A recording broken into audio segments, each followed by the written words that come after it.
प्रियकरासाठी video record केला आणि घेतला जगाचा निरोप। एका युवतीनं घरातील भांडणाला कंटाळून आत्महत्या केली आहे, परंतु आत्महत्या करण्यापूर्वी तिनं एक व्हिडिओ रेकॉर्ड करून ठेवला असून यामध्ये तिनं प्रियकराची माफी मागितली आहे। गुजरात राज्यात बनासकांठा जिल्ह्यातील राधा ही ब्युटी पार्लर चालवत होती। तिचा पहिला विवाह झाला होता, पण काही वर्षांपूर्वी पतीपासून विभक्त झाली होती आणि पालनपूरमध्ये बहिणीसोबत राहत होती।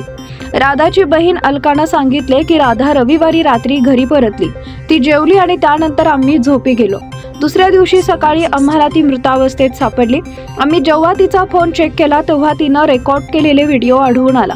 आम्ही या सर्व गोष्टी पोलिसांकडे सोपवल्या आहेत। ती ज्या व्यक्तीशी बोलत होती त्याच्यावरच आम्हाला संशय आहे। पोलिसांनी एका अज्ञात व्यक्तीविरोधात गुन्हा दाखल केलेला आहे, कारण कुटुंबानं आपण त्यांना ओळखत नसल्याचं देखील म्हटलंय।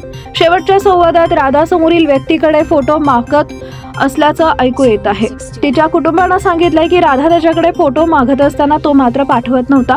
रेकॉर्ड झालेल्या कॉलमध्ये ती सांगत आहे की तू जर 7 वाजेपर्यंत फोटो पाठवला नाही तर काय होते ते बघ।